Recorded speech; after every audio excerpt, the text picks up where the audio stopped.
Reasoning में पूछा जाने वाला डाइस का यह इतना चैलेंजिंग प्रश्न है प्यारे दोस्त कि जब यह एग्जाम में आया तो 99% बच्चों ने हाथ खड़े कर लिए कि सर इसका जवाब हम नहीं दे पाएंगे, पर आपको इतना बेहतरीन और शॉर्टकट मेथड बताएंगे प्यारे दोस्त कि 1 मिनट में आप पूरा डाइस का चैप्टर आप सॉल्व करना सीख जाओगे। तो देखो, जब भी आपके सामने डाइस का सवाल आता है तो सबसे पहले और जरूरी बात आपको क्या ये करना है, आपको याद रखना है कि कॉमन नंबर हमें खोजना पड़ेगा। ठीक है, तो चलो हम इसमें कॉमन नंबर खोजते हैं। सर यहाँ पर ABC है, यहाँ पे 4 5 3 है, इसमें कोई सा भी आपका कॉमन नंबर नहीं है। और हमें सवाल में ज्ञात क्या करना है, हमें साधारण पासा खोजना है कि कौन सा साधारण पासा है।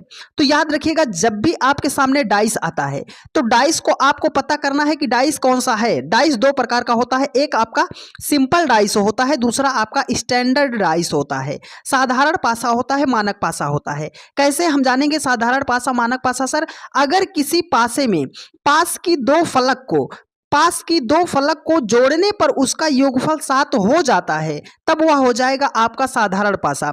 अगर योगफल 7 नहीं होता है तब वह हो जाएगा आपका स्टैंडर्डाइज, मतलब मानक पासा हो जाएगा। तो चलो सर, इसमें हम जोड़ते हैं। 5 4 को ऐड किया 9 हो गया, 5 3 को ऐड किया 8 हो गया, 4 में 3 को जोड़ा तो 7 हो गया। सर, पास की दो फलक को जोड़ने पर योगफल 7 हो गया, इसका मतलब है कि ये वाला तो आपका साधारण पासा है।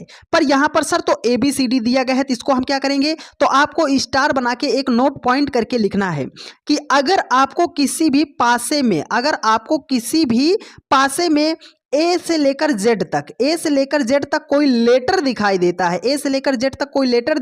है, या तो वहां पर प्रतीक दिखाई दे रहे हैं, जैसे डॉलर हो गया, हैशटैग हो गया, प्लस हो गया, माइनस हो गया, तो ये हमेशा आपके सिंपल डाइस होते हैं। इस बात को आप स्टार बना के लिखिएगा। सर, यहाँ पर ABCD है, मतलब ये भी साधारण पासा है।